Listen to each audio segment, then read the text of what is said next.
இவன் வந்து என்ன மட்டும் ஏமாத்தல, இதே மாரி பல பெண்கள இன்ஸ்டாகிராம் தான் அவனுக்கு. மெயினா வந்து பார்த்தீங்கன்னா, அம்மா அப்பாவ பிரிஞ்சு இருக்கிற பொண்ணுங்க, பேக்ரவுண்ட் இல்லாத பொண்ணுங்க. 3வது வந்து பார்த்தீங்கன்னா, முக்கியமா வந்து லவ் ஃபெயிலியர் ஆயி, பிரேக்கப் ஆயி இருக்கிற பொண்ணுங்கள தான் டார்கெட் வச்சு இவன் பண்றது. ஸோ இதுதான் இவனோட வேலையே. இதுவரைக்கும் எனக்கு தெரிஞ்சு 33 பெண்கள வந்து ஏமாத்தியிருக்கான். எல்லா ஆதாரமும் என்கிட்ட இருக்கு. சரிங்களா? எல்லா ஆதாரமும் என்கிட்ட இருக்கு. இவன் எத்தன பொண்ணு கூட வந்து ஏமாத்தி, பர்சனலா இந்த ரூம் எடுத்து தங்குறது, இந்த மாரிலாம் எல்லா பெண்களையுமே வந்து டார்ச்சர் பண்ணியிருக்கான். இதுல நான் மட்டும் எல்லா பெண்களும் வந்து வெளியில சொல்லல.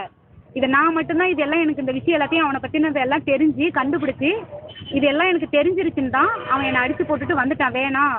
எல்லா பெண்களும் வந்து ஏமாந்து போயிட்டாங்க. இவன பத்தி தெரிஞ்சு வந்து ரொம்ப மிரட்டுவான் அந்த பெண்களெல்லாம். அந்த பெண்கள் வந்து வெளியில வந்து சொல்லல. நான் வந்து வெளியில சொல்றேன்னா, என்ன மாரி பெண்கள் வந்து இனிமேலும் பாதிக்கக்கூடாது. இனிமேலும் ஒரே ஒரு விஷயம் நான் சொல்றேன்.